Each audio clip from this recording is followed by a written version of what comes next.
Muy buenas tardes. Estamos iniciando nuestra transmisión de viernes en la tarde, el conversatorio de viernes en la tarde desde el Hospital Mental de Finlandia para nuestros funcionarios, colaboradores, amigos, familiares, pacientes, para nuestros estudiantes, para las personas a las que les interesa la salud mental, las personas que también tienen inquietud, para los que nos vienen haciendo preguntas por las redes sociales, muchísimas preguntas por las redes sociales, para quienes este viernes de aislamiento, de pandemia, iniciando fin de semana, pues también quieren cerrar esta semana de trabajo, de estudio, de labores, quieren cerrarla con un conversatorio, poniendo un tema diferente, un tema de salud mental, un tema de interés, un tema que de pronto despierta muchas inquietudes, un tema que puede generar bastantes inquietudes y muchas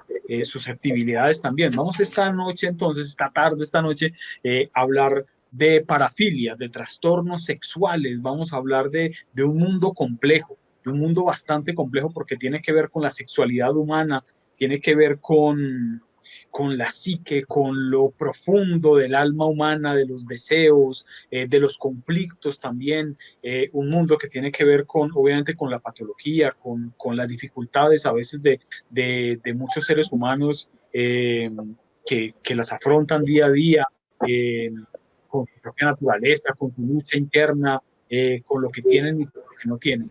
Esta tarde, esta noche, entonces, pues nos acompaña la doctora Daniela Zuluaga, psicóloga, eh, magíster en terapias de tercera generación. Doctora Zuluaga, buenas noches, buenas tardes, Buenas buenas noches. noches, como quieras, tardes o noches, buenas noches para ti, para el doctor Cabrera y para todos los que nos acompañan esta Hola, tarde-noche. Es un placer para mí estar en este espacio y bueno, que podamos construir entre todos. Doctora Daniela, muchas gracias. Y como siempre, el doctor Cabrera, doctor Oscar José Cabrera, médico, psiquiatra, director científico del Hospital Mental, que nos acompaña esta tarde. Doctor Cabrera, ¿cómo estamos esta tarde para hablar de parafilias? bueno, buenas tardes, muchas gracias. No, estamos preparados, es un tema un poco espinoso, sí. Pues tenemos algo de experiencia en esto, en los años que de labor mía he visto, pues no muchas, pero sí he visto algunas parafilias que me gustaría pues contarlas más o menos para que entendamos un poco este mundo complicado y espinoso.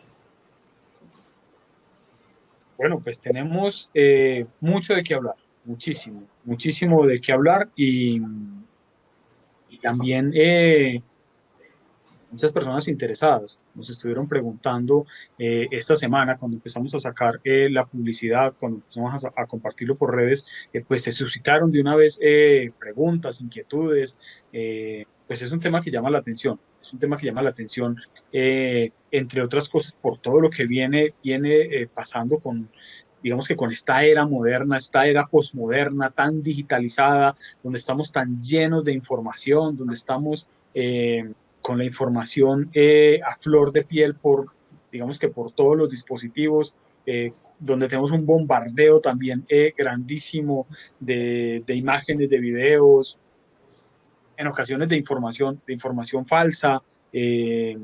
Y pues este espacio también es para eso, este espacio es para abrir la discusión, para dar algunos elementos, elementos que tienen que ver con la formación científica, con la formación en salud mental. No las sabemos todas, obviamente, y pues parte de lo que vamos a hacer esta tarde-noche es iniciar un ciclo, porque de esto se pueden abrir muchas cosas, ¿no, doctor Cabrera? Aquí el tema es bastante amplio. Sí, señor, es bastante amplio y tiene una repercusión clínica muy grande, a pesar de que no vemos muchos casos en la práctica clínica, pero la repercusión realmente eh, es grande y sobre todo a nivel social, de las parafilias pues más conocidas y las que más frecuentemente buscan ayuda. Bueno, pues entonces, nada, vamos a iniciar, ¿sí? Vamos a iniciar si les parece. Perfecto.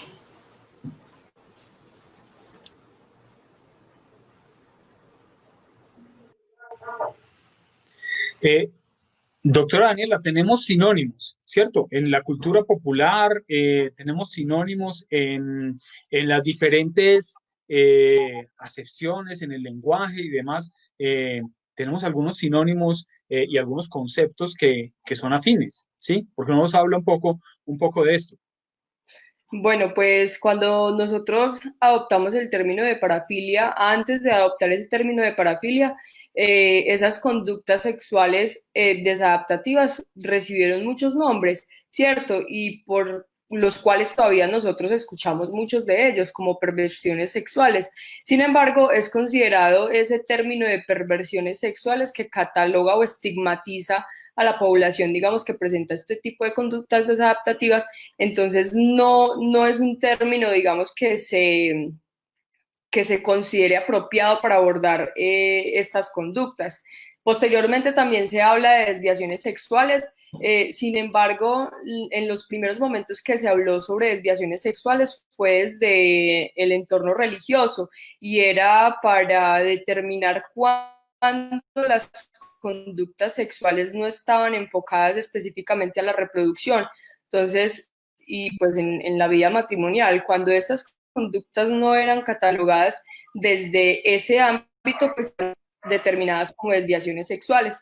También se hablaron de anomalías sexuales, pero se determina que también es un término estigmatizante, entonces tampoco se recomienda. Alteraciones sexuales, conductas excepcionales, preferencias sexuales, variantes sexuales. Hoy en día la más recomendada es variantes sexuales para adoptar pues el término, pero es a partir de 1987 que la Asociación Americana de Psiquiatría adopta el término de parafilias y es este el término adecuado para nosotros referirnos a las conductas o a las variantes en las conductas sexuales.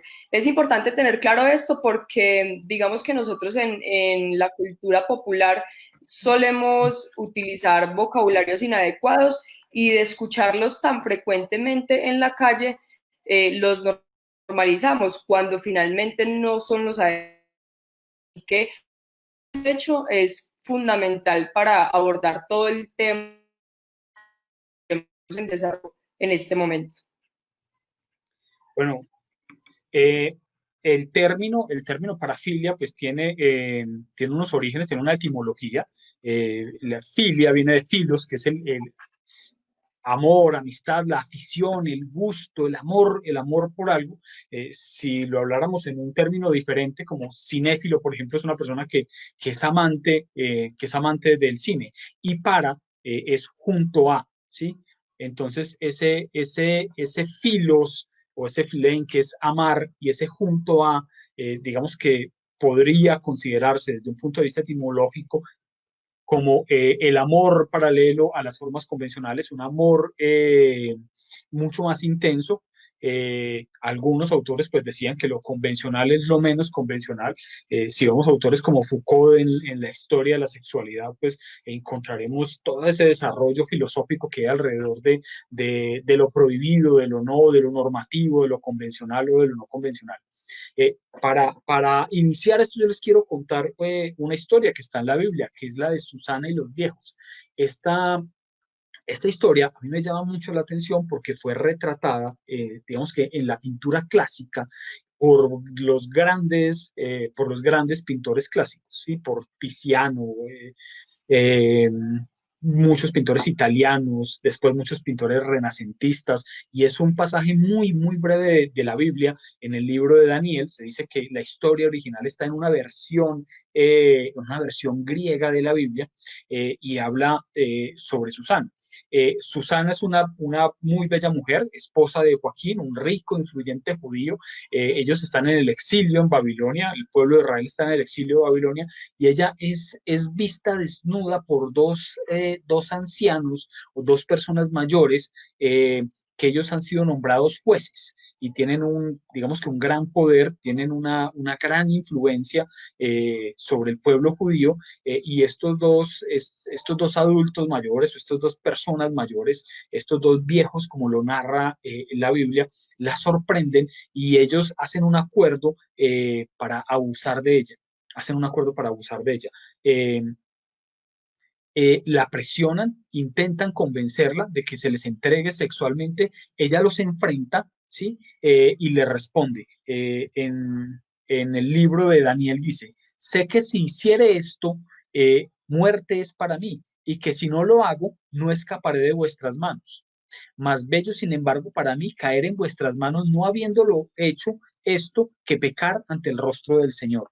Y se genera, pues una cosa tremenda. Los dos ancianos, que son jueces, ante el rechazo de Susana, la acusan de adulterio, ¿sí? La llevan a juicio. Dicen que ella estaba teniendo como alguna relación con otra persona, la acusan de adulterio. Eh, y pues se genera ahí como todo un conflicto que finalmente es el profeta Daniel el que lo irá a resolver.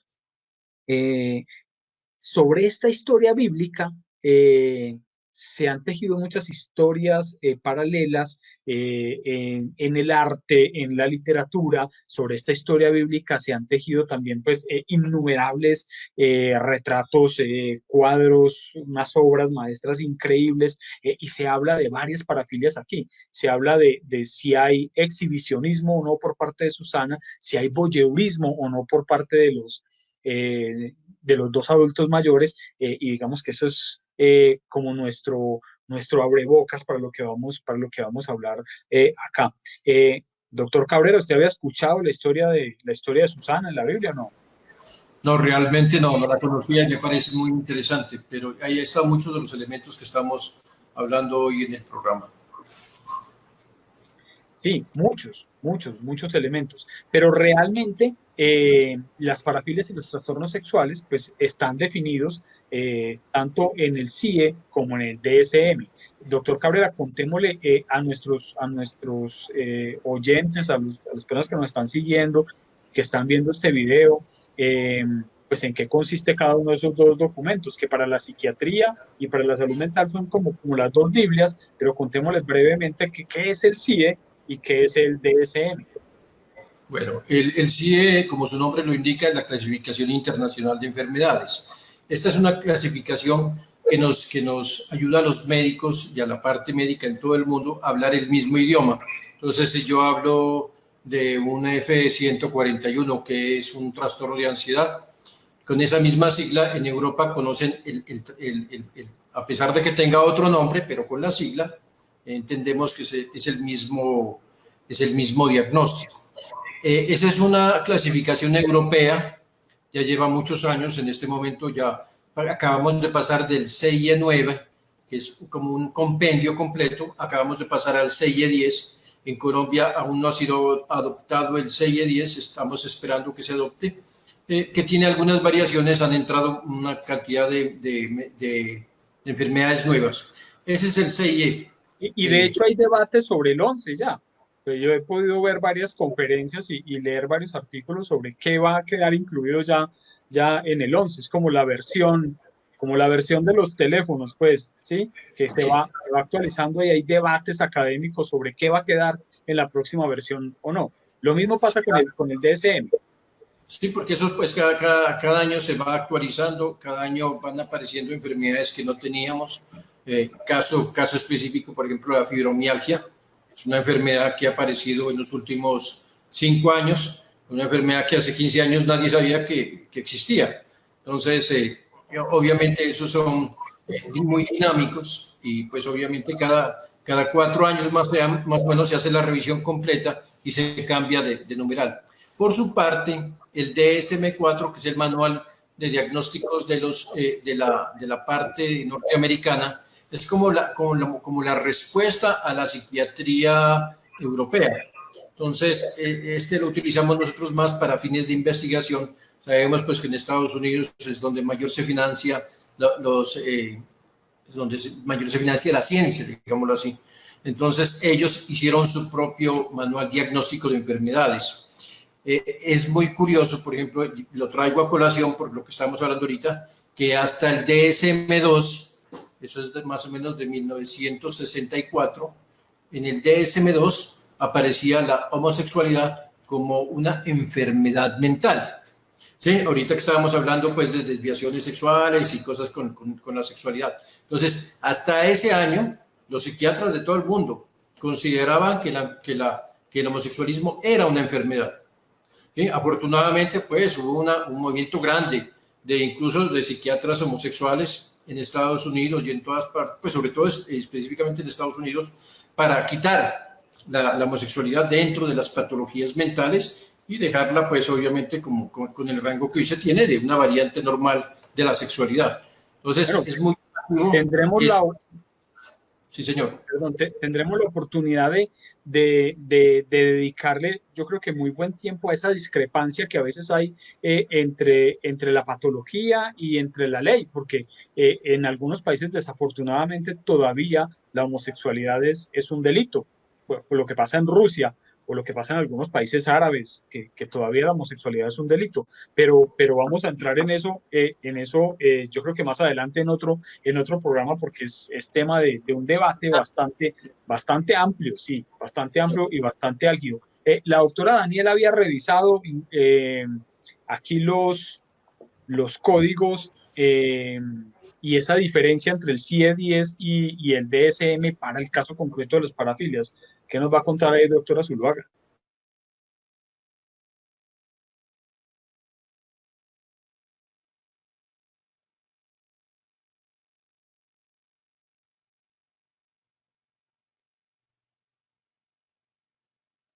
Yo no te estoy escuchando. Revisa. Hola, ¿ahí me Ahora sí, escuchan? ahora sí, ahora. Que es básico. La denominación pues que nosotros realizamos desde los manuales diagnósticos cambia, pero sigue mencionándose los mismos. Esta tabla es considerada la de los trastornos menores. Hay otra tabla que es ya la amplia, donde están todo el espectro, que es lo que tú vas a hablar más adelante, y es porque realmente son muchas las parafilias que existen, pero estas son como las más tenidas en cuenta y son las más importantes. Lo único que cambia en esa denominación es lo que se da en el CIE-10, que son trastornos de la iniciación sexual, y que ya para el DSM-5 se habla de parafilias, y es ese cambio en el término que sea, básicamente eso. Sí, miremos precisamente esa tabla de la que nos estás hablando, que es esta que está acá, eh, donde hay ya parafilias menores. Las clasificaciones que hemos visto internacionalmente son muchas, ¿sí? Son muchísimas las clasificaciones. El CIE-10, tanto el CIE-10 como el DSM, pues han hecho unas agrupaciones, han hecho, como ha pasado con muchas patologías, que han tratado como de agruparlas, y hay muchas patologías que corresponden a casos clínicos que no son tan comunes, que no son generalizados, digamos que no afectan a un número muy grande de la población, pero que de todas formas se tienen en cuenta. Sí, no alcanzamos quizás pues aquí a verlo en detalle, pero ya vamos a ver algunos ejemplos sobre esto, ¿vale? Una frase por acá que nos dejaba la doctora Daniela: por supuesto, no todos los delincuentes sexuales presentan una parafilia, ni todos los individuos con una parafilia han llevado a cabo un delito sexual. Igual que no todos los delincuentes sexuales tienen las mismas necesidades de tratamiento. ¿Qué tenemos para comentar ahí, doctora Daniela? Y sobre esto es muy importante porque nosotros entendemos como parafilia y hay que describir básicamente los criterios. Y son deseos, imaginaciones e impulsos constantes, recurrentes, que afectan el desarrollo en las actividades de la vida diaria pues, de la persona. Porque simplemente hay personas que pueden manifestar un gusto, ¿cierto? Y que puede ser algo ocasional o de momento, y eso no es considerado una parafilia. Una parafilia es cuando perduran los síntomas por más de 6 meses y que el criterio, digamos, más importante es cuando interfiere con el desarrollo, digamos, en el ciclo vital de la persona, cuando interfiere en sus actividades de la vida diaria. Entonces, esto es claro porque entonces un gusto no es determinado como tal una parafilia, puede ser algo normal y hay que naturalizarlo siempre y cuando no sea recurrente. Sí, doctor Cabrera, ahí entramos en un tema bien interesante. En el marco de las parafilias hay algunas que son muy complejas y que, digamos, no las vamos a abordar a fondo porque también merecerían todo un debate y toda una discusión, como el tema de la pedofilia, por ejemplo. Pero hay una diferencia muy grande, muy, muy grande entre un pedófilo y un pederasta, ¿sí? Entre un abusador y un pedófilo, ¿sí? Y ese debate, eso es un debate muy complejo, porque incluso en Estados Unidos hay unas asociaciones de pedófilos que no han cometido ningún crimen, ninguno de ellos ha cometido ningún crimen y que eh, reivindican su derecho de alguna forma a pensar o imaginar o a sentir algún deseo sin que eso constituya un riesgo para nadie porque nunca han cometido un delito. Yo sé que es un tema bien, bien complejo y pues un debate gigantesco, ¿no? Un debate tremendo. Sí, doctor. Pasa lo siguiente. Pues normalmente cuando existen las conductas parafílicas, cuando uno ve al individuo con alguna de estas, lo importante es explicarle el no transgredir, el no dañar a un tercero. O sea, las parafilias existen y, digámoslos, son muy frecuentes. Lo que pasa es que, primero, no son un motivo frecuente de consulta. Segundo, normalmente cuando se consulta es por casi que los que yo he visto han sido por orden judicial. ¿Sí? Exhibicionistas, fronteristas, boyeristas y sobre todo paidofílicos. ¿Sí? Pero como tal, la inclinación sexual a los menores como tal, si no se ha cometido el delito de abusar de un menor, pues hasta ahí llega. Ya la pederastia es cuando se va del dicho al hecho. Ya cuando ya hay el abuso sexual de los niños, pues eso sí ya que la ley colombiana la está tratando de castigar muy, muy duramente y pues de alguna manera hasta nosotros que manejamos niños abusados y niñas sobre todo abusadas, vemos pues los grandes desastres a nivel psicológico que se presentan. Porque el impacto es muy grande y el debate pues no solo está en Colombia, es un debate mundial que en algunos términos se centra en lo jurídico sobre si eso jurídicamente es conveniente o no, dadas las penas que ya están y si eso de verdad disminuye, el delito no lo disminuye, pero pues también hay otra realidad y es que con los abusadores sexuales, aunque vuelvo y digo, esto será un tema pues que lo trabajemos exclusivamente con los abusadores sexuales, con los depredadores sexuales, pues ya hay muchos estudios que dan cuenta que no tienen posibilidad de cura, ¿no? No tienen ninguna posibilidad de cura. Entonces, penas como la cadena perpetua, pues darían la posibilidad de que estas personas no vuelvan a exponerse a la sociedad y no vuelvan a generar riesgos frente a la población. Pero es un debate pues tremendo, no solo en Colombia, ¿sí? El debate se está surtiendo en muchos países en este momento. Sí, señor. Hay una cosa importante que decir sobre las parafilias y es que normalmente quienes las padecen son solamente los hombres. Hay una o dos filias que de pronto la padecen las mujeres, entre ellas el masoquismo, pero el resto de parafilias casi que exclusivamente tienen su objeto en los hombres. Y eso es muy llamativo, ¿no? Que solamente sea en los hombres, sino que se presente en las mujeres. Bueno, como muchas digamos que de los eventos en salud mental, pues lo que vemos cotidianamente, lo que vemos en la práctica es que pues afectan mucho más a los hombres.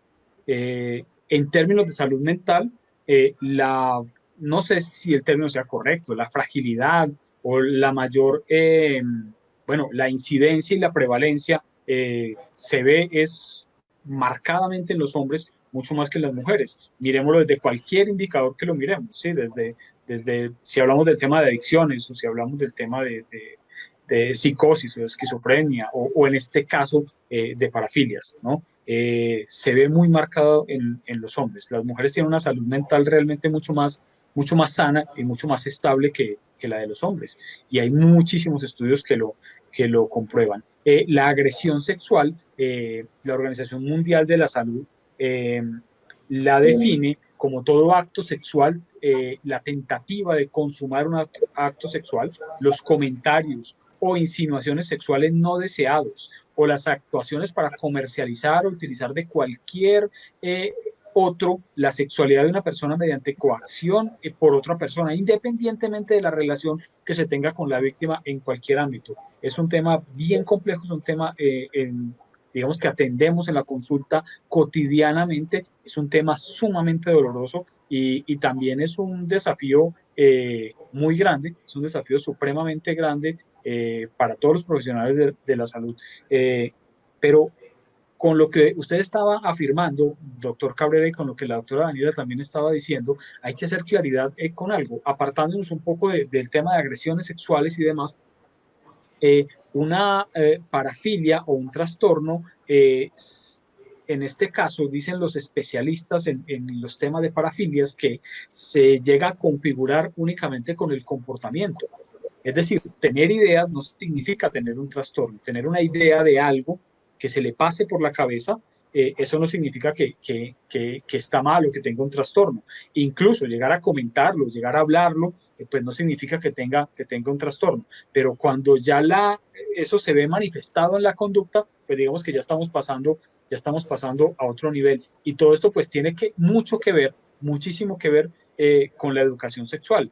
Una educación sexual que en Colombia empezó hace unos 30 años para acá, pero pues que realmente no ha tenido quizá todos los componentes científicos o toda la evidencia científica. Doctor Cabrera, ¿a usted le tocó educación sexual en el colegio o no? No, obviamente que no, realmente, y eso es lo que uno ve con las parafilias, ¿cierto? Que la represión de la sexualidad infantil es la que hizo resurgir todo este tipo de situaciones, ¿cierto?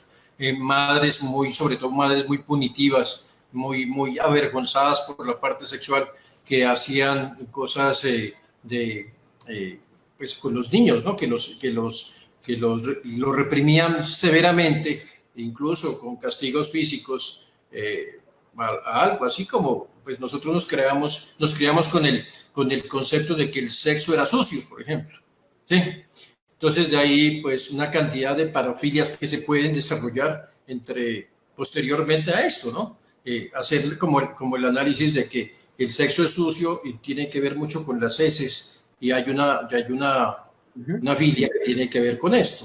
Entonces, son cosas de eso, de educación y de represión, sobre todo de represión infantil. Y que la educación sexual, o al menos en los términos en los que se nos dio, doctora Daniela, los componentes de la educación sexual, pues nos ha faltado mucho, ¿sí? Pues si nos ha faltado en todo el sistema educativo y en todo el sistema de salud estructurar unos verdaderos programas de educación sexual bien elaborados, bien sustentados, pues eso se puede ver reflejado de muchas maneras. Yo les voy a contar algo, no sé, este es un espacio de confesiones. Afortunadamente estoy con un psiquiatra y con una psicóloga, entonces que me van a escuchar, no me va a escuchar nadie más, absolutamente nadie más, que esto quede entre nosotros tres.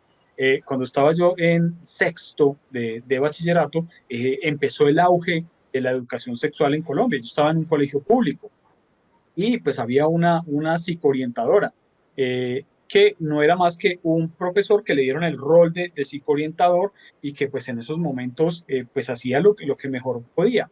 Y yo recuerdo muchísimo que había mucha expectativa sobre la primera clase de educación sexual. Pues éramos en un colegio público, mixto, no sé, 30, 40 estudiantes. La psicoorientadora llega y dice, bueno, vamos a hablar de educación sexual. A ver, aquí todos los hombres, yo creo que dijo ella, así textualmente, pero nunca se me olvidará, dice ella, yo creo que aquí ya todos los hombres han eyaculado, ¿cierto? Todos tuvieron que haber eyaculado ya. Yo tenía 11 años, ¿sí? Todos tuvieron que haber eyaculado ya. A ver, levante la mano el que no haya eyaculado. Rápido, levante la mano el que no haya eyaculado. Obviamente nadie levantó la mano. Yo no había eyaculado por primera vez. Tenía 11 años y salí de esa clase diciendo, Dios mío, estoy mal, estoy enfermo. Sí, yo debo estar enfermo porque ya todo el mundo eyaculó, yo no he eyaculado, yo tenía 11 años. ¿Sí? Esa era la educación sexual con la que empezó todo este rollo. ¿Eso habrá cambiado, doctora Daniela? ¿Eso ha cambiado o no ha cambiado? No, y realmente sigue siendo un tema difícil de abordar hasta para las personas que se encuentran en esos ámbitos educativos. La desinformación puede generar muchas dificultades y es una queja constante de los padres cuando llegan a consulta también. Yo qué hablo con mi hijo, qué le digo a mi hijo, y se ve mucho también, yo creo, más que todo se ve en las madres que cuando tienen un hijo varón no saben cómo abordar la situación y lo delegan directamente al padre. Bueno, eso son cosas que no deberían pasar, debería cada vez ser algo autodidacta, que los mismos padres traten de indagar cómo llegar a sus hijos, pero bueno, yo creo que este es un espacio también como para dar algunas pautas y algunas sugerencias de cómo abordar esas etapas. Y yo creo que nosotros tenemos una imagen muy errada de la sexualidad y una concepción muy limitada.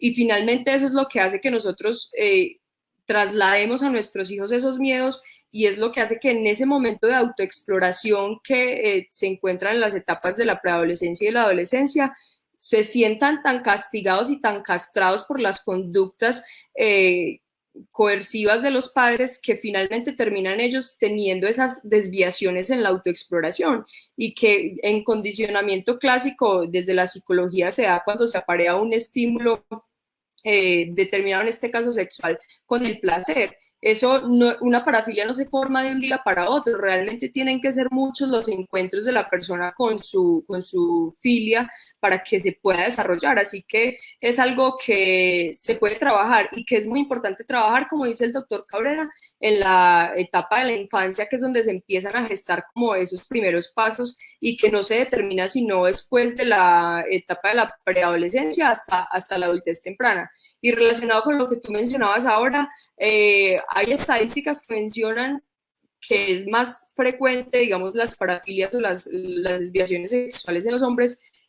Por cada 20 hombres, una mujer tiene una desviación o una filia. Entonces, sí es algo que es un dato, pues, curioso, importante y es más frecuente. Y no sé, creo que yo lo hablaba en algún momento contigo y también puede ser asociado a la biología y eso se habla, es también asociado a la biología, pues, y a la identidad, básicamente. A pesar de todo, a pesar de estar en el año 2020, en la era de las comunicaciones, donde toda la información está a un clic de distancia, todavía tenemos dificultades para afrontar la sexualidad, para hablar la sexualidad con los niños, con nuestros hijos.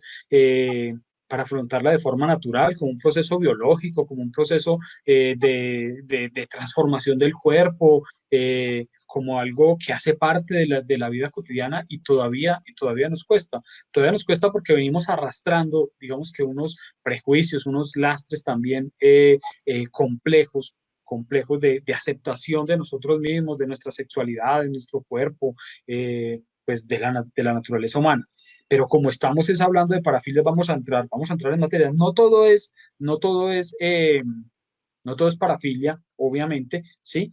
Tenemos algunos síndromes muy específicos de lesiones específicas que también pueden afectar la conducta sexual, que pueden generar una hipersexualidad. Yo no sé el doctor Cabrera que nos va a comentar de esto. Hay algunas manifestaciones desde lo clínico, desde lo orgánico, que pueden exacerbar la sexualidad y lo vemos con pacientes, es decir, nosotros desde la consulta y en la hospitalización, pues hemos visto muchos pacientes con dificultades para controlar su expresión sexual, su sexualidad, pero pues esto tiene unos componentes biológicos, doctor Cabrera, ¿o no? Sí, señor, sí. Normalmente hemos visto, pues, el síndrome de Klippel-Bucy es un síndrome muy conocido, pues, perdón, no es muy conocido en el ámbito médico, es muy raro, pero hay un síndrome mucho más común que es la rabia. La rabia como tal, dentro de las manifestaciones que presenta, hay tres cosas principales. La hiperfagia, que es una avidez por comer. Yo alguna vez vi un paciente que se comía, incluso le pasaban la comida en platos de icopor y se comía el icopor y todo lo que había alrededor. La agresividad, una agresividad muy grande, uno no se podía acercar al paciente y de hecho hemos visto pues que los perros cuando les da la famosa rabia se ponen muy agresivos. Y lo último que les pasaba a los pacientes con rabia era la hipersexualidad. Entonces veíamos que hombres, sobre todo hombres y mujeres, se pasaban todo el día masturbándose, ¿sí? Y con objetos diferentes. Bueno, es una cosa, es un cuadro muy, muy caótico. Afortunadamente, pues la rabia, no se han visto ya casos últimamente. Yo el último caso que lo vi fue hace como unos 25 años tal vez. No he visto más rabia.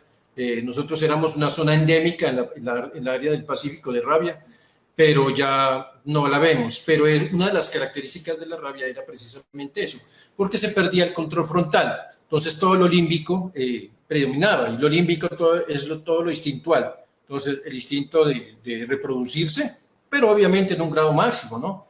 Ahí es que se veía la hipersexualidad.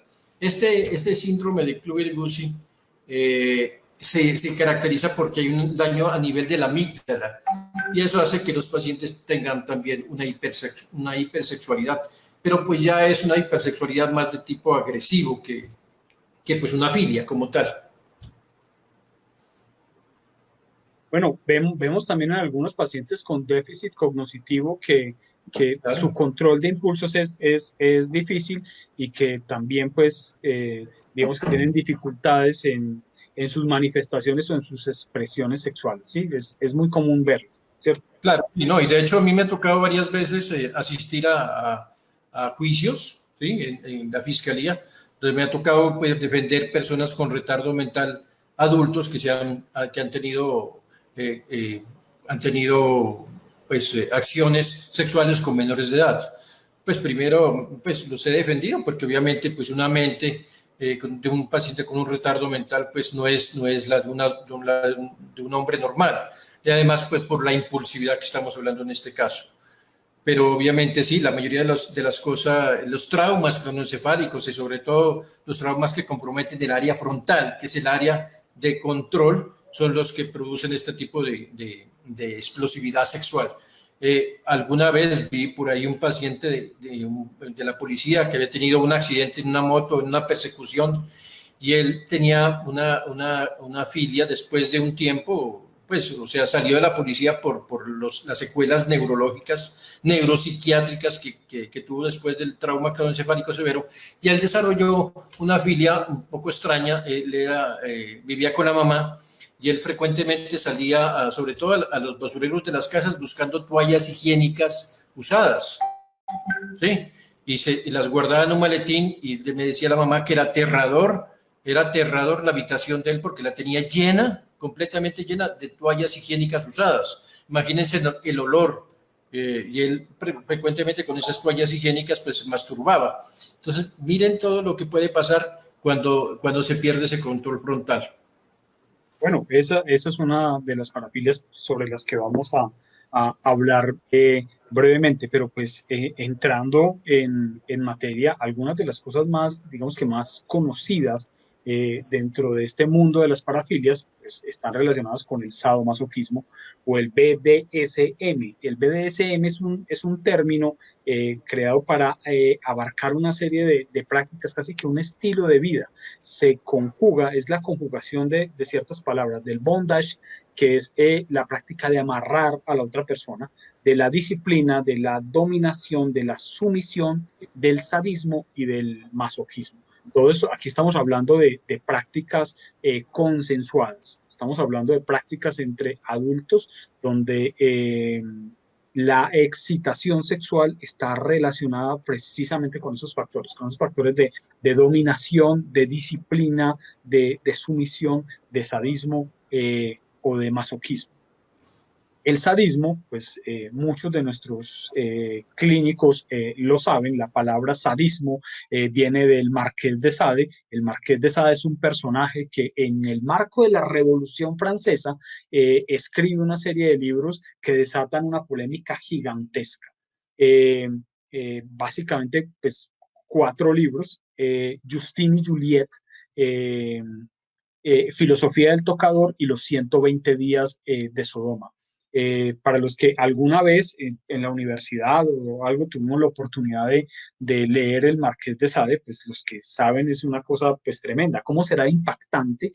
¿Cómo será de fuerte? Pues que sus libros fueron prohibidos en muchos países. El Marqués de Sade estuvo preso por estos libros, y casi que su vida se la pasó entre la prisión y el manicomio, sí, porque digamos que hospitales mentales pues no había en ese momento, entre la prisión y el manicomio por sus escritos, porque la genialidad de la prosa era una cosa increíble, pero el contenido era absolutamente escandaloso. Entonces, pues, ¿cómo serán de escandalosos los libros, de fuertes, de pesados los libros, que del Marqués de Sade viene la palabra sadismo, sádico, ¿sí? Se desprende de ahí.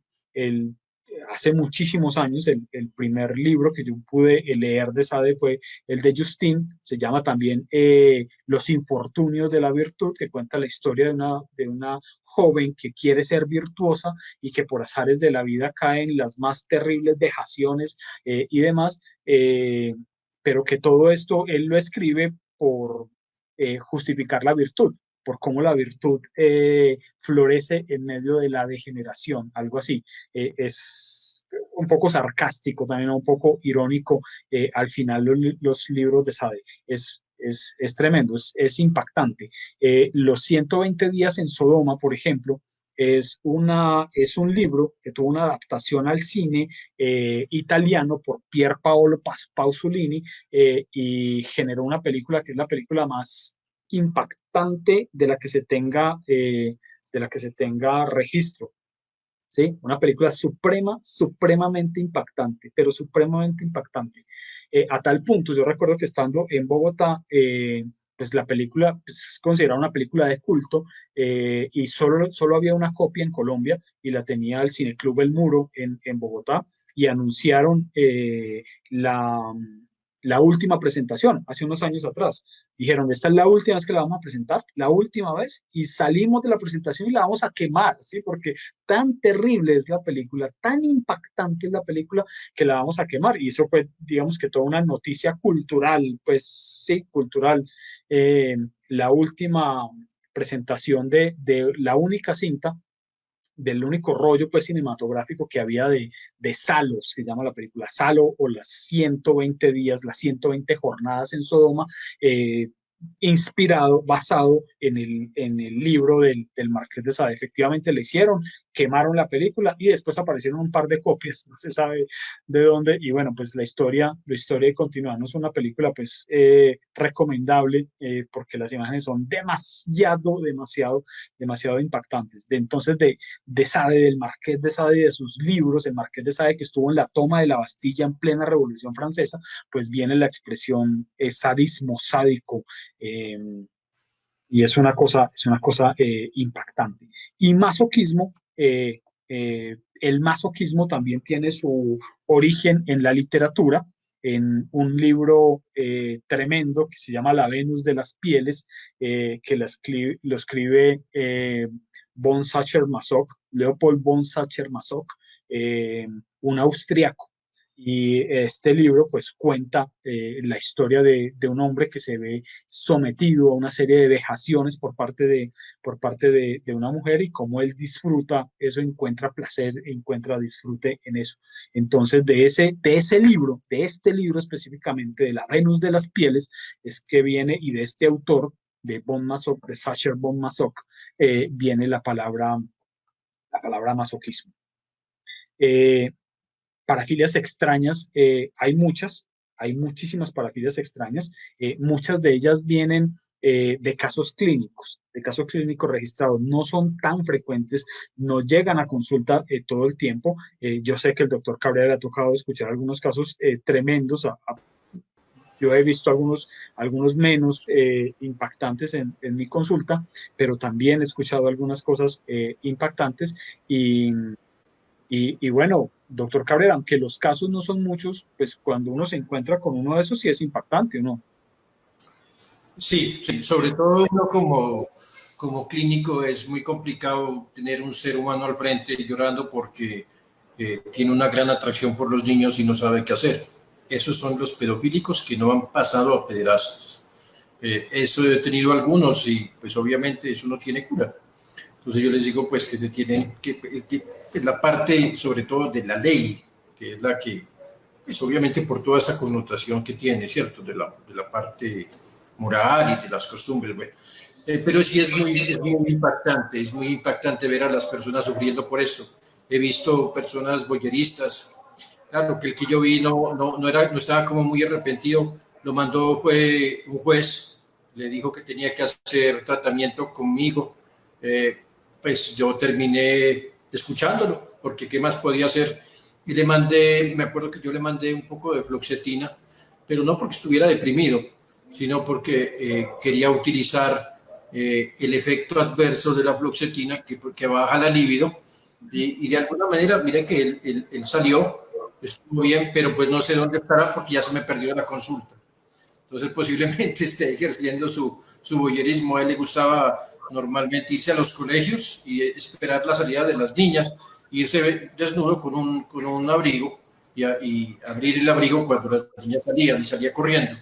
Eso es muy frecuente. ¿Sí? Pues, a muchas niñas les ha pasado Era desafortunadamente. exhibicionista. Sí, ese era un exhibicionismo, Y he visto muchos casos de froterismo.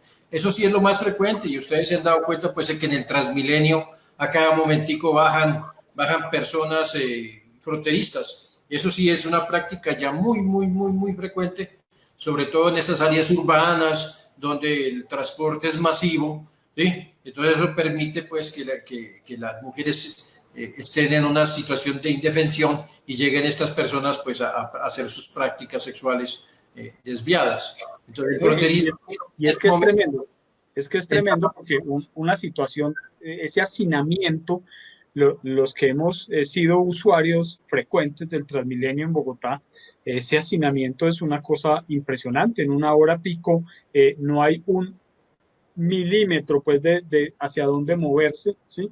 Y, y pues de verdad que es bien complicado. Y ese es digamos que el campo fértil para un froteurista, que es una persona que consigue excitación frotándose con otra persona extraña, ¿sí? Y pues esto, pues para algunos no es froteurismo, sino que es un acto sexual abusivo, ¿no? Y muchos casos pues se han denunciado, pero desafortunadamente pues el nivel de denuncia y de las personas que logran, digamos que contener con la policía o algo así, pues es muy bajo frente a cuántos casos se pueden presentar al día en un sistema de transporte como el Transmilenio en Bogotá. Sí, por eso le digo que yo creo que en este momento es la filia más grande que existe, por ejemplo, en Colombia sí, pero lo que tú dices del hacinamiento, yo vivía un tiempito en Barcelona, me tocaba coger el tren de cercanías a las 6 de la mañana para irme a Barcelona a estudiar y eran los trenes, pero era peor que Transmilenio, peor, mucho peor. Y yo me imagino que ahí también había muchos casos de fronterismo que se daban pues en Europa, ¿no? Ver algunos ejemplos de extrañas parafilias. Esto no es, digamos, no estamos haciendo una apología, no es recomendable, no estamos haciendo ninguna recomendación. Esto es complejo porque cada persona que vive una parafilia, pues vive un drama tremendo, ¿sí? Es un trastorno que se sufre, que se padece. Es decir, cuando hay una parafilia se configura cuando la persona solo puede conseguir excitación mediante ese objeto de deseo. No consigue excitación de otra forma, ¿sí? Se le dificulta, ¿sí? La única forma en la que llega a tener su gratificación sexual es con un elemento, con un objeto, con una circunstancia muy particular, eh, y sufre por eso, ¿sí? Sufre por eso. Muchos de las personas que tienen parafilias, pues quisieran experimentar su sexualidad de otra forma, quisieran obtener placer de otras formas más convencionales, ¿sí? Más convencionales, pero no lo logran hacer. Entonces, el sufrimiento que hay alrededor de una persona que vive una parafilia es una cosa tremenda, es una cosa seria, ¿sí? Es una cosa bastante seria. Ahora nos preguntaban la diferencia la diferencia de una parafilia a un fetiche. Ya lo vamos a ver.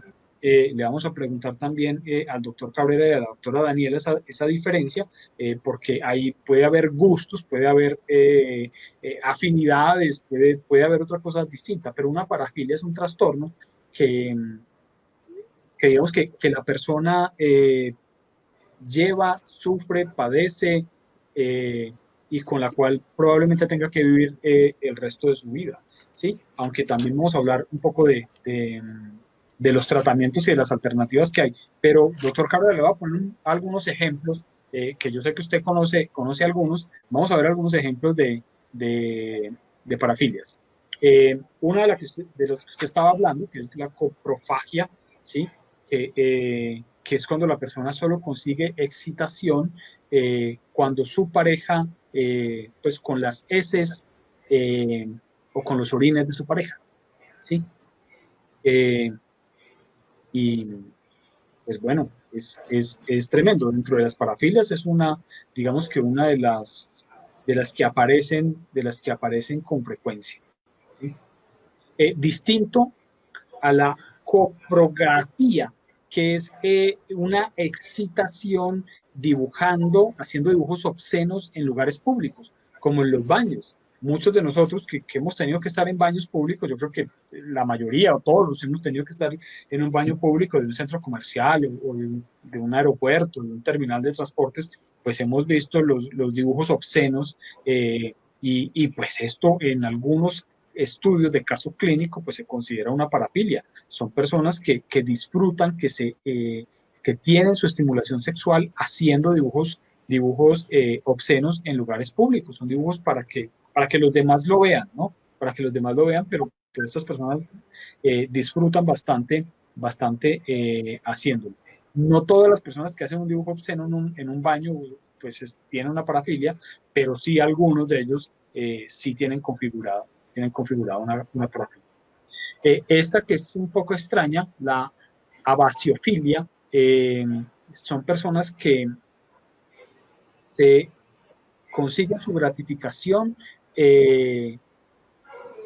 con que su pareja coge, con que su pareja tenga, sí, tenga un caminar cojo, que tenga una disfunción o que tenga algo que le impida caminar correctamente y les excita mucho.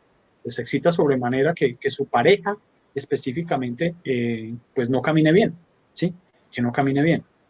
Un poco más compleja es la apotemnofilia, que tiene que ver con una gran excitación por la mutilación, por personas que les falta alguna extremidad, que les falta una mano, un brazo, que les falta una pierna.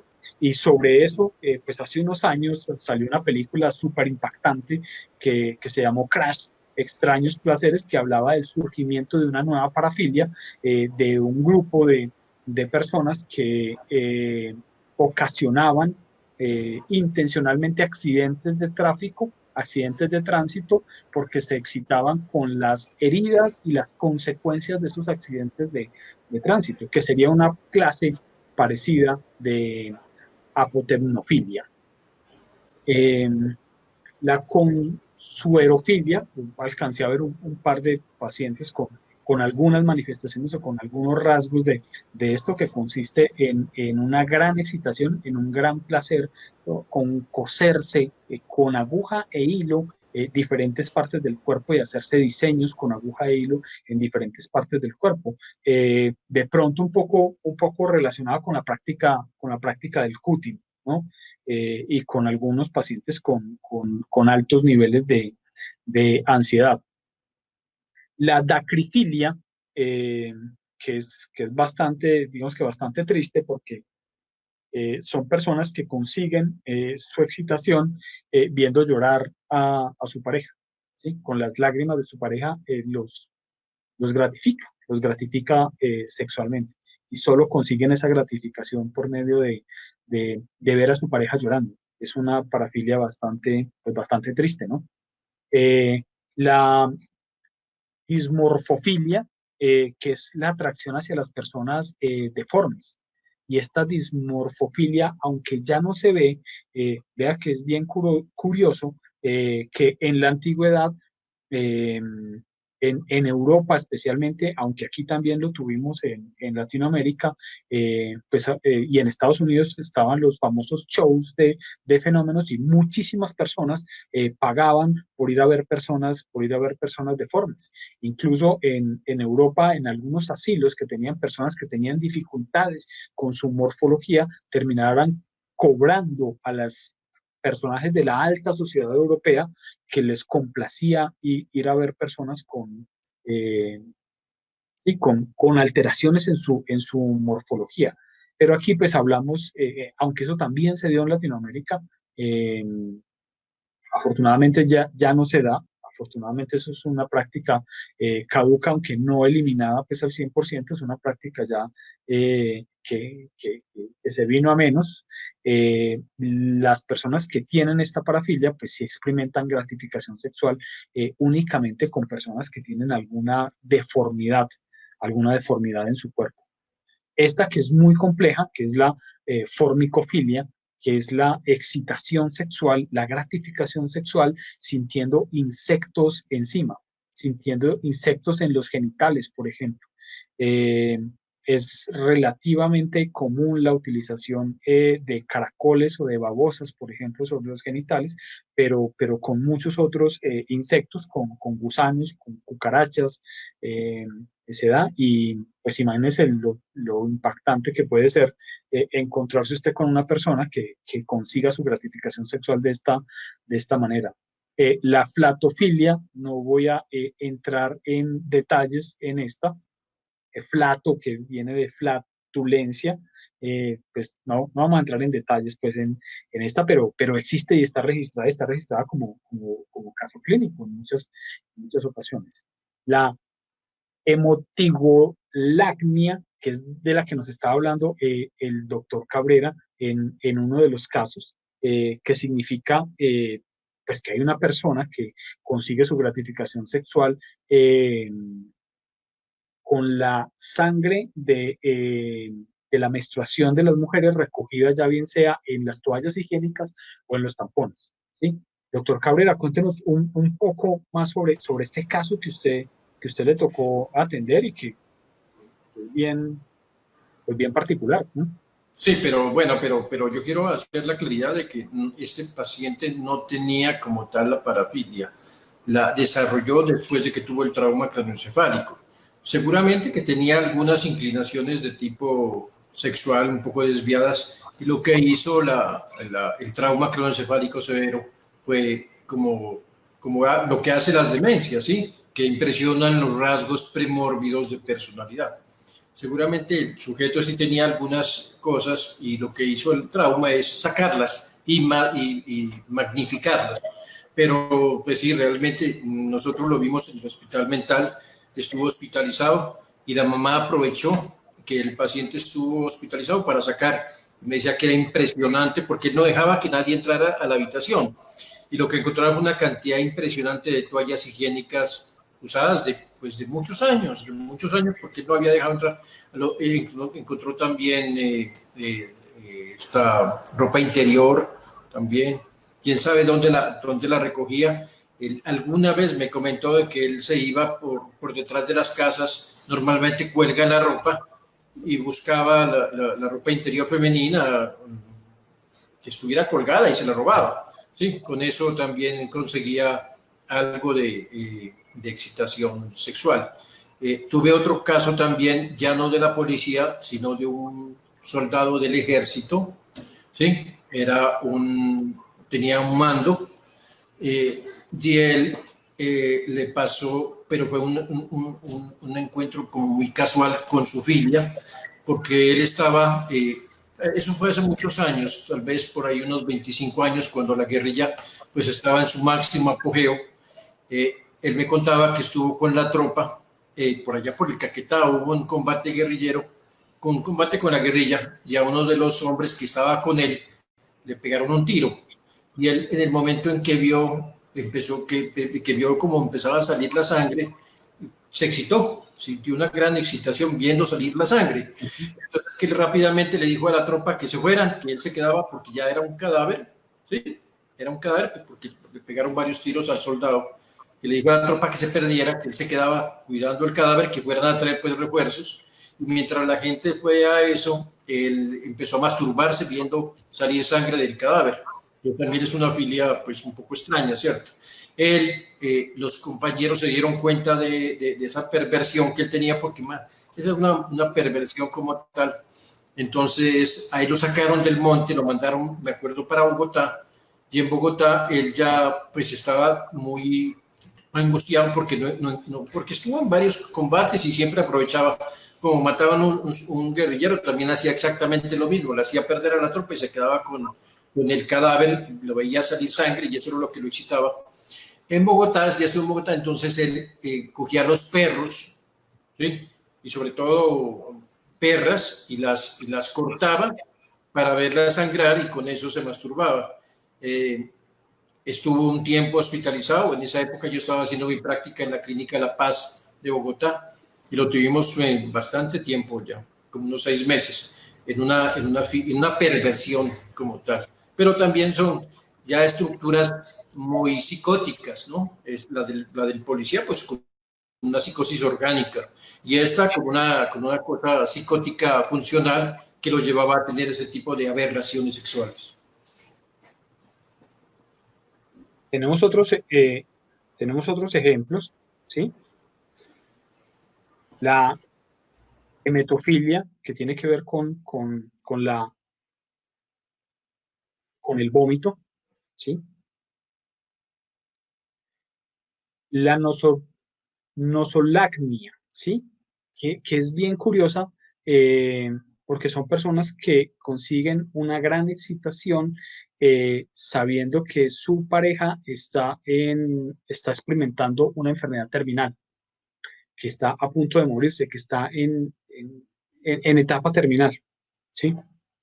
Y que eso los excita.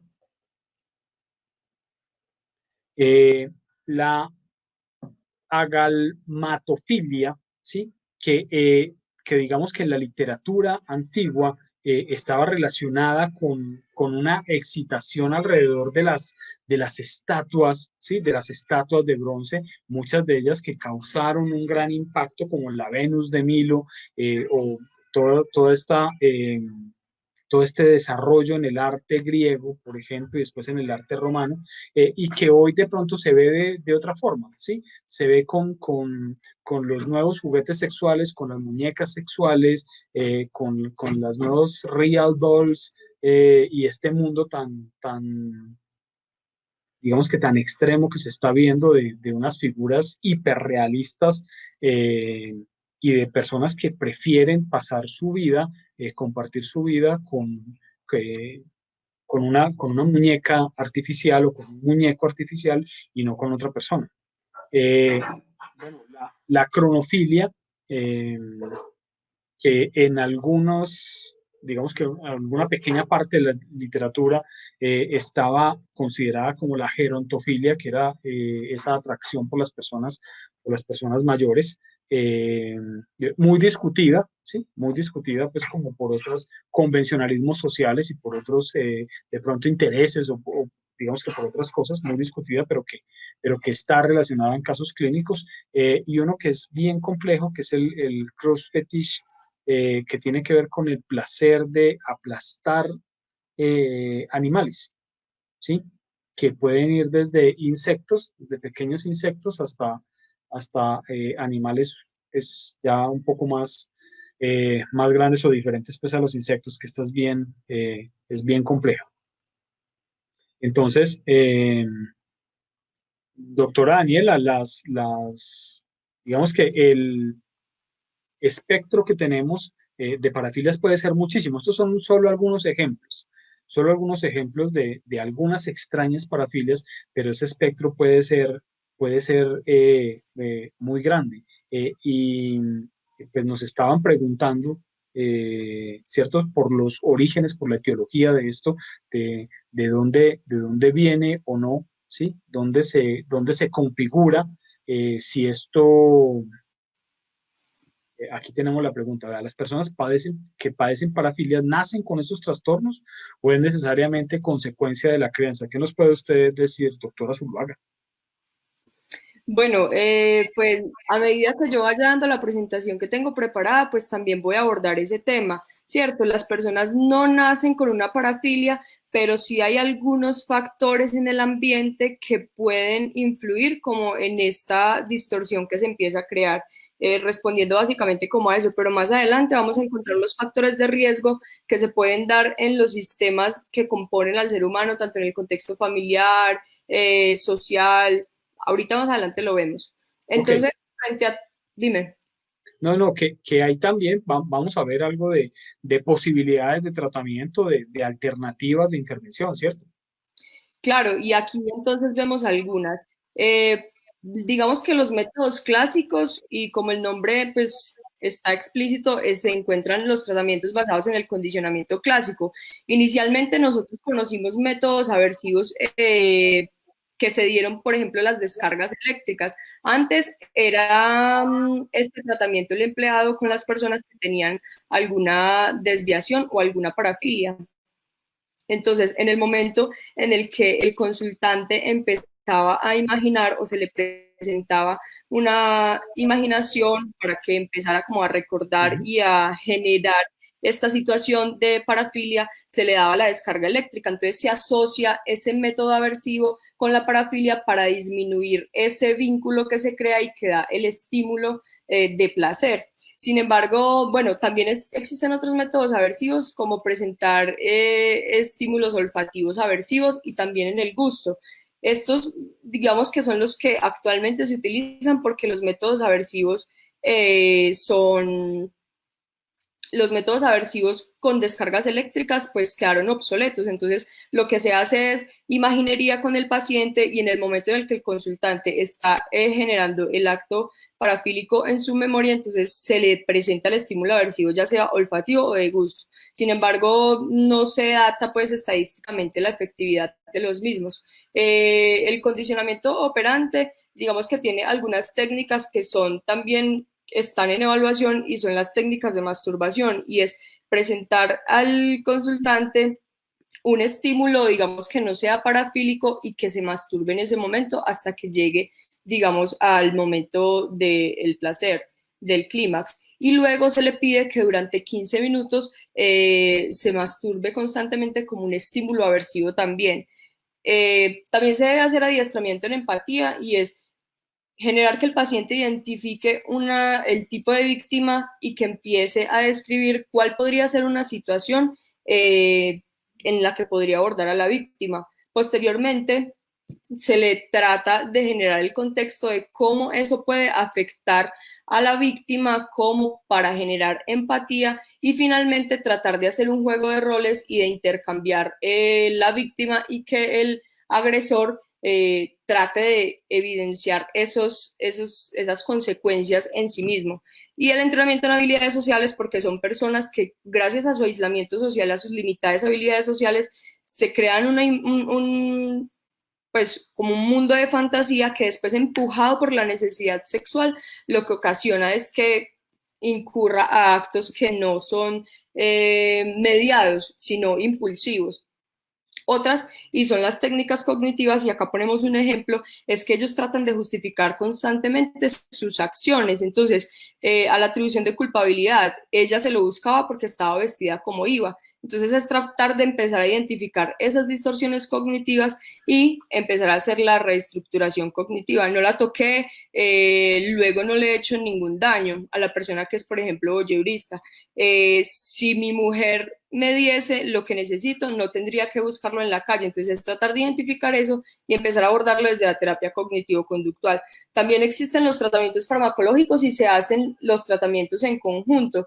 Y lo que se espera es, lo que es más efectivo al momento es el tratamiento hormonal y es disminuir probablemente a un punto. Se dice en algunos casos que es tan efectivo como la castración, pero la diferencia es que este tratamiento hormonal es momentáneo. Cuando la persona deja de suministrarse ese tratamiento hormonal, pues se reactiva otra vez todo su deseo, así que termina siendo no efectivo a través del tiempo.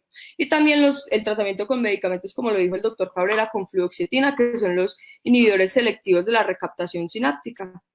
¿Me ayudas a pasar la presentación? No sé qué. No sé si el doctor Cabrera también quiera como compartir más sobre ese tratamiento farmacológico. Y sobre los tratamientos desde un aspecto psicodinámico también, ¿no? Claro, sí. Doctor Cabrera, desde el modelo psicodinámico, ¿qué podemos hacer ahí? Pues a ver, lo que pasa, pues esto se empezó desde cuando Freud saca los 3 ensayos de la teoría sexual, ¿cierto? Y habla después del complejo de Edipo y habla pues de todo este tipo de situaciones sexuales que se presentan en los niños. Pero pues tratamientos específicos como tal para las parafilias no la conozco. Eso se hace pues en el tratamiento psicodinámico general, que se pueden manejar ese tipo de situaciones, pero realmente que yo sepa no tengo experiencia en eso. Bueno, y aquí nuevamente abordando entonces como el inicio de toda este tema que estamos hablando, nosotros no conocemos muy bien el desarrollo que nosotros tenemos hasta en nuestra propia sexualidad, en nuestro propio cuerpo. En el desarrollo prenatal, al 4.º mes están gestados completamente los órganos sexuales y al 5.º mes ahí pueden haber conductas reflejas. Algunos bebés en el vientre tienen conductas de autoestimulación. Yo creo que eso no lo conocemos o lo conocíamos la mayoría de las personas, así que es una conducta que viene hasta desde el vientre y nosotros la tenemos totalmente rechazada en estadios posteriores. Entonces, de los 0 a los 3 años, los niños empiezan a caminar sin ropa, a tener curiosidad, a tener autoexploración, tocamientos. Y en esta etapa, si no se empieza a dar como una educación a los niños y, por ejemplo, para limitar el salir sin ropa en la casa, pues digamos que se puede volver repitente. Entonces es algo que se debe abordar en el momento.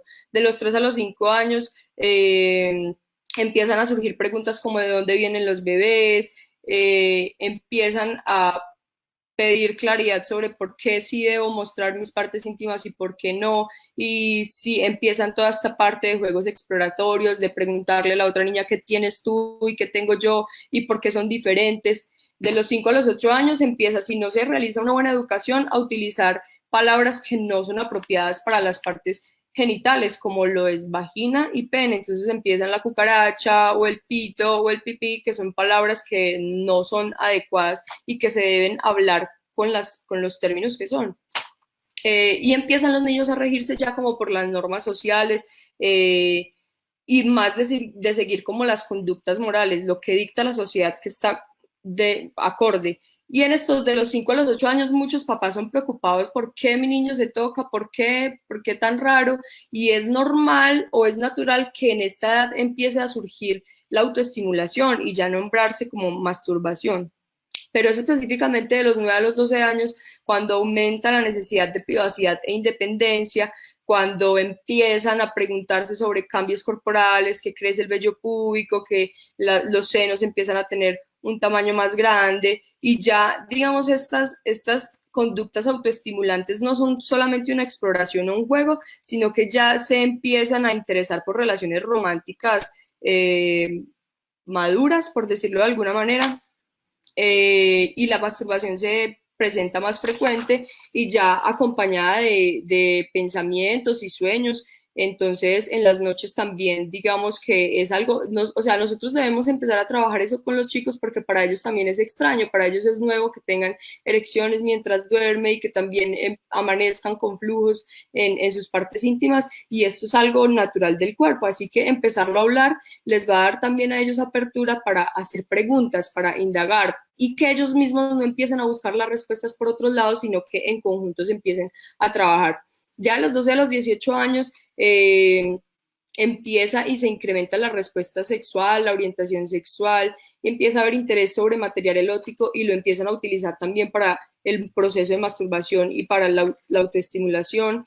Y es donde se va a empezar a formar en ellos cuál va a ser la idea de sexualidad, ¿cierto? Algunos a los 18 años tienen una concepción muy diferente de sexualidad a otros y es con base en toda esta historia, digamos, de aprendizaje en este tema que han venido teniendo a través de sus dinámicas familiares.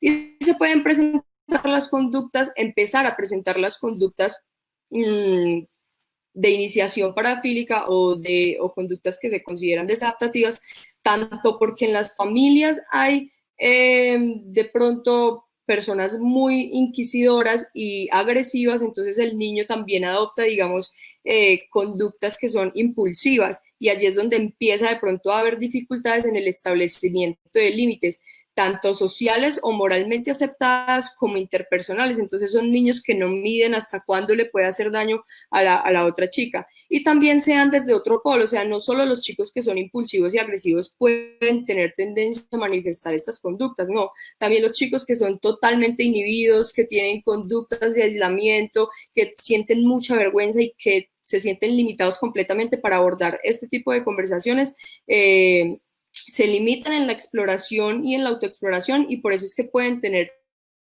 esas tendencias a desviar su autodescubrimiento. Y también es evidente que hay conductas que transgreden tanto auto como hetero, hacia mí mismo y hacia los demás. Me lo... Bueno, y aquí está la respuesta para Ángela Zuluaga, creo que estaba preguntando, y es que no nacen personas pedófilas o que tengan una parafilia, pero sí el contexto puede generar algunos, a ver, se llaman factores de riesgo para que los niños posteriormente o en la adolescencia empiecen a manifestar esas conductas. Vemos en la manifestación, en la dimensión individual, en el sistema ecológico de Bronfenbrenner, que se puede dar la vulneración cuando son déficits de habilidades sociales, cuando tienen problemas emocionales, cuando no conocen mucho sobre el tema, cuando tienen antecedentes también de otras conductas sexuales que son problemáticas, cuando hay disfunción familiar, cuando hay historias de violencia, cuando hay pobreza o adversidad familiar, digamos que son unos factores de riesgo que pueden también presentar en el niño esas conductas. Y en la dimensión contextual, claro, la presión de los pares hoy en día yo creo que son las que más influyen, y muchas veces lo que decía hasta el doctor Buitrago ahora, una docente entra en un salón y para una persona que ni siquiera calculado, entonces estoy enfermo, entonces voy a ir a hacerlo. No sé si para el doctor Buitrago fue esa la consecuencia, pero sí puede ser esa presión de pares lo que incite a ese autodescubrimiento. Entonces son muchas las cosas que realmente pueden desatar una conducta como esta. Siguiente. Entonces nosotros como padres tenemos varios tipos de respuesta. Bueno, como educadores, psicoeducadores, nosotros ante estas situaciones debemos mostrarnos, a ver, atentos, dispuestos, con tolerancia y aceptación, porque son unas conductas que si las inhibimos por completo, finalmente vamos a ocasionar es que no las compartan o que lo hagan a escondidas, que no tengan la libertad o la naturalidad, porque entonces está mal, porque está muy mal, porque es lo peor, entonces lo busquen por otro lado. Sin embargo, hay otras estrategias cuando nosotros no sabemos cómo responder en ese momento específico, y es respuestas de desviar la atención. Muy claro, y es cuando un niño está en relación con sus otros hermanos. Entonces dice, bueno, ¿quién quiere hacer el amor conmigo? La mamá desde la cocina lo escucha y entonces entra directamente a la habitación y dice, bueno, no, es más divertido jugar en el patio, ¿por qué no se van a jugar el patio? Y las camas además no son para jugar en las camas, vámonos a jugar a otro lado. Y el chico que hizo esa pregunta, ven, me ayudas en la cocina, que necesito que me ayudes a algo súper importante para que el almuerzo nos quede muy rico. Ahí se está desviando la atención en el momento y no se está exponiendo al niño en esa situación a que sea castigado o que sienta vergüenza por haber hecho algo completamente inadecuado. Sin embargo, es completamente importante. ¿Cómo? No, que evitando el tema. No hablemos más bien de eso, concentrémonos en otra cosa. Diciendo pues la sí mamá y no. Exacto, en ese momento como sacándolo y desviando la atención de esa situación, pero finalmente cuando ella se lo lleva a la cocina, lo que tiene que hacer posteriormente es inmediatamente dar una respuesta formativa. Entonces es, por ejemplo, preguntarle al niño, finalmente, oí que le estabas preguntando a tus hermanos si querían hacer el amor contigo. Ahí en ese momento se le debe dar como un acto de afecto y de motivación. Puede ser que a veces te sientas solo y que a veces quieres hacer más amigos, pero hacer el amor es algo que se hace en pareja, que no se hace con hermanos y que no se hace con la familia ni amigos. Entonces, finalmente, se da una alternativa, porque no es simplemente censurarlo, sino también dar otra alternativa. Si te parece, si te parece que te sientes solo o que puede ser otra forma, puedes hacer amigos jugando fútbol, o si te sientes solo, puedes pedirme a mí un abrazo, un cariño, o puedes preguntarme a mí cuando te sientas diferente y podemos trabajarlo. Después de esta respuesta, no es que se va a sacar al niño del contexto en el que está jugando con sus hermanitos, no. Posteriormente, después por ahí de 30 minutos que haya hecho todo este proceso, se deja otra vez compartir con los hermanitos, pero debe estar constantemente supervisado, cada 15 minutos, cada 20 minutos, después de media hora, después de una hora, para ver que no vayan a reincidir como en este tipo de conductas. Esa es una forma de manejarlo. Bueno, y finalmente es algo que hay que hablar. Nosotros debemos hablarlo con los niños, debemos hablarlo con los adolescentes, pero nosotros preguntamos, ¿cómo iniciar la conversación? ¿Cuál es el momento perfecto para hacerlo? Realmente hay muchos momentos cuando están viendo algo en el televisor o cuando en alguna película se da esta situación y los niños inmediatamente lo miran a uno como, ¡oh! ¿Qué está pasando? Ahí, ese es el momento para abordarlo. También cuando están en un videojuego o cuando hay muchos momentos, ¿cierto? O simplemente cuando el padre quiera empezar la conversación, hablar sobre un caso externo, no se debe dirigir hacia el niño porque el niño inmediatamente se centra en una burbuja de protección y de evitación. Entonces, desplazarlo hacia terceros puede ser también una forma que pueda servir. Entonces, inmediatamente debe ser una expresión infundada en el amor incondicional, que van a estar ahí, que es un proceso de construcción juntos, que los cambios corporales son normales, no se debe hablar con tabú sobre esos temas, o sea, para todos es evidente que tenemos cambios en nuestro cuerpo y por ahí también es importante hablar y no es directamente hablar sobre sexualidad. Hay algo y es que es un límite muy delgado entre qué información les damos y qué información no les damos, ¿cierto? Entonces hay que ser muy breve también con lo que se dice, no extenderse y explicar o dar sobre información que lo que hace es sobreestimular a los niños, tampoco se debe hacer, pero tampoco se debe evitar. Si es que uno no sabe decir como ve, tranquilamente, no sé, pero ven, buscamos los dos, ven, hablamos, entonces entre los dos se hace como, entonces el niño ya no se va a sentir como, uy, estoy preguntando algo descabellado, no, sino que entre los dos nos interesamos y antes va a querer explicarle luego al papá o a la mamá qué es lo que está indagando. No reírse, no burlarse, porque entonces ahí mismo se va a sentir inhibido también, entonces tratar, pero tampoco ser muy serio, o sea, tomárselo en una forma chévere, pero tampoco burlesca. Las poluciones nocturnas, que es lo que hablaba cuando empiezan a tener sueños, y erecciones y eyaculaciones quizá nocturnas, se llaman poluciones nocturnas y también se debe hablar sobre esto que es muy, muy común. A las mamás le asusta un poco hablar sobre este tema, por eso yo creo que es importante también que los padres sean autodidactas en el conocimiento. Hay muchos videos, muchas páginas. Yo quería recomendar también de pronto una guía que me parece muy buena y que abarca todo este tema que estamos hablando y es sobre aldeas infantiles y es algo que es algo centrado en Latinoamérica, así que puede ser información que muchas veces cuando están en otros contextos pues hay muchas características que generan diferencias en las poblaciones, así que sea latinoamericana también es una cosa muy positiva. Aldeas infantiles, es una ONG. Creo Entonces, que no es una cosa, perdóname, que no es una cosa exclusiva, la educación sexual, exclusiva de la mamá, ¿no? Que en muchos hogares lo vemos, que eso es tarea, háblelo con su mamá, sí, ese es un tema para hablar con su mamá y de pronto algunos padres se abstraen pues también de esa responsabilidad o cuando se lo dejan al colegio, ¿no? Eso es un tema ya al colegio, que lo hable la psicóloga del colegio, que lo hablen allá en el colegio.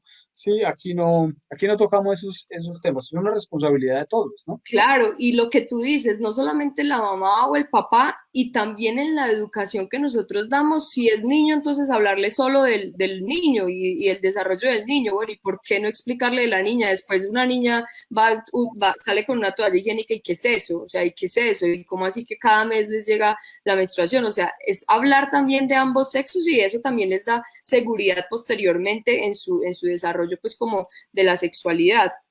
También para trabajar eso de qué información le doy y qué no, es preguntar, bueno, ¿y qué crees tú? ¿Qué sabes tú? Para evaluar también hasta qué punto el chico tiene como la concepción de lo que se está hablando y también darle la información que de pronto le hace falta o quizá completar lo que ya tiene. Es eso básicamente. Y también que cuando se presentan todo este tipo de situaciones con los adolescentes o con los adultos y que se siente no se puede manejar en casa, pues la idea es dirigirlo hacia un profesional, porque si bien, como dijo el doctor Cabrera, no hay cura, hay muchas cosas que se pueden hacer y hay personas que logran controlar sus impulsos porque realmente son actos impulsivos y hay muchas personas que a través de la terapia y todo no logran extinguir como tales la sensación de satisfacción o la imaginería y la fantasía, pero sí logran inhibir la conducta o limitar la conducta y que finalmente eso es lo que resulta siendo un problema. Así que sí se puede hacer. En caso tal que conozcan a alguien, bueno, la ruta de atención es o bueno, que quieran abordar cualquier tema, no específicamente sobre parafilias o sexualidad, si necesitan educación, no sé cómo hablar con mi hijo, también existe el apoyo y la psicoeducación en este ámbito desde la psicología para los padres y para hacerlo algo más amigable, menos temeroso y no sentir el error de equivocarse. Pedir consulta con el médico general, decirle que quieren asistir a psicología para recibir educación, psicoeducación en todas esas etapas de sexualidad y ya se dirigen a la EPS, hacen autorizar el documento y se dirigen, por ejemplo, a nosotros, Hospital Mental de Finlandia, o a otras entidades que presten estos servicios y pueden acceder a todo el acompañamiento si eso les da más seguridad. Pienso que es una muy buena herramienta. Doctora Daniela y doctor Cabrera, estamos llenos de preguntas. El tiempo apremia, obviamente, sí, porque no es tan largo, pero vamos a darle paso a estas preguntas para que ustedes nos ayuden respondiendo. Tenemos muchísimas preguntas. Vamos a ver, a tratar de condensar algunas y darle respuesta. Entonces, pues yo los dejo a ustedes para que se animen a contestar las preguntas. Esta que dice, por ejemplo, Sandra Lisette Hernández, que podría ser esa experiencia de la crianza en palabras, pues como entiendo yo que si uno realiza psicoeducación a los niños puede ser un puente para la homosexualidad. Esa es una pregunta que se hacen muchas madres y muchos padres y en muchos contextos. ¿Será que hablar de sexualidad estimula a ese descubrimiento? Eso es un mito, ese es un mito completamente. Hablar sobre sexualidad y sobre eso es realmente lo que se debe hacer, lo natural. Ya realmente lo que pase más adelante, pues serán otras condiciones lo que lo generen, pero no es que sea un puente directo. Si yo hablo con mi hijo sobre ese tipo de cosas, entonces lo voy a volver homosexual. No.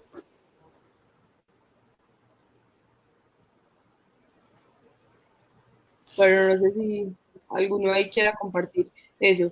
Finalmente lo que se habla de diferenciar una parafilia de un fetiche es que el fetiche es la extensión del cuerpo, ¿cierto? Un objeto, puede ser un objeto. Entonces yo quiero, me excita tener una pareja cuando utiliza medias, cuando utiliza tacones, ¿cierto? Pero, y eso lo lleva a un nivel, si este es, digamos, la normalidad, el tener relaciones sexuales con ese tipo de objetos, lo que hace es incrementar la excitación y el placer, ¿cierto? Pero si se quita ese objeto, la persona no es que no sienta nada, no, realmente se mantiene, no está tan alto porque no lo excita tanto, pero se mantiene en su nivel de excitación, o sea, no es un impedimento para realizar su práctica sexual.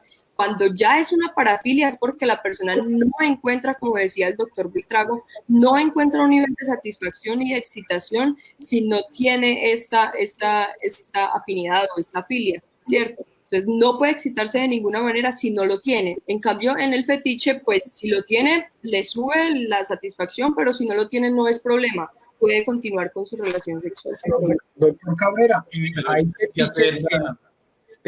hay fetiches en la religión también, ¿sí? Hay fetiches religiosos en conductas de diferente naturaleza, no solo en la conducta sexual. Exacto. Sí, eso es lo que quería aclarar, es que fetiche no solamente es un objeto sexual, sino que el fetiche es el que se le da un valor de poder. Tenemos la cultura incaica, la cultura indígena, que tiene una gran cantidad de fetiches que no tienen nada que ver con la parte sexual, sino con el poder que pueden otorgar. Exacto. Doctor Cabrera, están preguntando, ¿solo los hombres se vuelven pedófilos? Pues ya habíamos respondido esa pregunta. Ya Daniela os había dicho que de 20 personas que sufren una filia, solamente una es mujer. Obviamente eso tiene que ver mucho, los estudios hablan de la testosterona, que es la hormona que realmente lleva a las filias. Y realmente pues los hombres somos los únicos que producimos testosterona. Obviamente las mujeres la producen, pero en muy poca cantidad. Y por eso es que los hombres tenemos las conductas agresivas mucho más marcadas por esta hormona que no solamente la tenemos los hombres, sino que todos los mamíferos. La testosterona que tiene que ver con el largo del dedo anular, la diferencia entre el dedo anular y el dedo índice, de acuerdo ya a muchas investigaciones, que es una cosa tremenda. En el desarrollo embrionario, la, la testosterona tiene que ver con la conformación ósea y resulta ser, y es bien polémico, pero ya muy documentado, como un marcador de testosterona resulta ser el largo del dedo anular. Entonces, aquí los hombres que nos están viendo, yo creo que se pueden estar midiendo el dedo anular si es más grande que el índice o no, y eso puede dar cuenta de su nivel de testosterona. Por acá nos preguntan si la parafilia está ligada directamente con la violencia. ¿Qué dice usted, doctor Cabrera? Yo creo que sí, porque vuelvo y le repito, que la mayoría de las parafilias están mediadas por testosterona, por eso es la prevalencia en hombres y en mujeres. Y la testosterona es la hormona que obliga al macho a procrearse, y para eso necesita ser agresivo con el resto de machos para poder asegurarse la cópula con la hembra. Entonces, obviamente, la parafilia siempre está ligada con actos de violencia. No solamente violencia física, ¿no? Obviamente, sino violencia psicológica, violencia de otros tipos.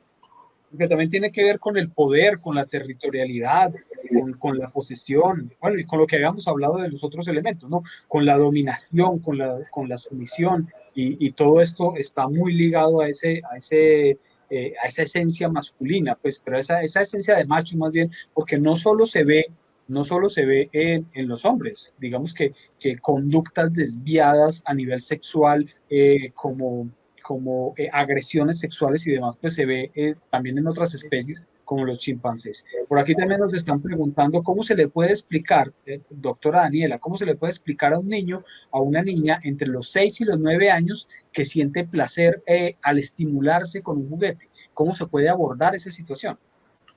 Bueno, pues primero es básicamente normalizarle la conducta, pero entendiendo desde un punto de la curiosidad. Bueno, yo creo que debes sentir curiosidad y que quieres hablar sobre el tema. Si quieres hacerme alguna pregunta, dímela, pero básicamente es decirle que eso se siente bien y que uno entiende que eso se siente bien, pero hay otras formas de sentirse bien, como, no sé, por ejemplo, jugar o salir al parque o hacer otras cosas. Con los niños en esas edades sirve mucho lo de desviar la atención, ¿cierto? Porque si tú te pones a racionalizar en ese momento tantas cosas, tú estás hablando desde un plano del adulto, y el adulto tiene otra connotación. Para ellos en ese momento de connotación tan sexuada, o sea, ellos están experimentando, explorando y conociendo apenas. Entonces, en esos casos sirve desviar la atención, pero también tratar de empezar a hablar, de abordar, bueno, eso se siente bien, pero hay otras formas de sentirse bien, mira, podemos hacer esto, lo otro, y tratar de estar muy pendiente de las veces que esto se presente. Y ya si es muy repetitivo y si la mamá de verdad siente angustia y no sabe cómo manejarlo, pues dirigirlo hacia el profesional, que reciba el apoyo profesional. Y también evitar, digamos que factores de riesgo, ¿no? Porque hay que darle claridad a los niños que una exploración en sus genitales, pues no necesariamente está mal, pero no puede ser en público, no puede ser delante de otras personas. Hay momentos y hay lugares, porque la idea es tampoco ponerlos en riesgo frente a extraños o exponerlos socialmente con cosas que pueden ser censuradas o mal vistas por otras personas. Sí, yo creo que explicarles a las mamás, sobre todo pues a los padres de familia, que la masturbación es un fenómeno natural en los niños, que no es que la malicia la colocamos solo los adultos, que es una forma exploratoria de conocer su cuerpo, que es normal, ¿no? Bueno, y en las niñas también, porque a consulta llegan las mamás preocupadas porque es que la veo que se mueve en la silla, porque es que tal cosa, o sea, no es una conducta única y exclusiva de los niños, ¿no? También se presentan las niñas y cuando se van al baño y que se demoran en el baño, entonces es algo muy general y como decía yo al principio, o sea, desde el vientre se presenta esta conducta y se presenta desde el vientre hasta lo largo de la vida, o sea, no es algo que le pase a cualquiera, y el 90% de las madres o yo creo que un porcentaje una angustia tremenda por esa situación, entonces también es empezar desde ese macro a normalizarlo para poder llegar al niño con las estrategias adecuadas, ¿cierto? No verlo terrorífico, pues. Bueno, doctora Daniela, doctor Cabrera, la verdad es que hemos abusado del tiempo, ¿sí? Hemos abusado del tiempo de nuestros colaboradores, de quienes nos siguen en las redes sociales. El tema se nos ha extendido, da para mucho más, da para muchísimo más. Yo les agradezco muchísimo a todas las personas que están conectados, a los que nos están viendo, a los que están viendo el video después en las diferentes redes sociales, en YouTube y demás. Doctora Daniela, muchas gracias. Doctor Cabrera, muchas gracias por este tiempo, por esta conversación tan amena. Bueno, que A esté muy bien. ustedes y a todos los que nos acompañaron. Feliz noche. Feliz noche para todos, feliz fin de semana y bueno, pues nos veremos por acá en este espacio de nuevo el próximo viernes a las 6 de la tarde desde el Hospital Mental de Finlandia. A todos, muchas gracias, un abrazo muy grande y feliz noche. Hasta luego.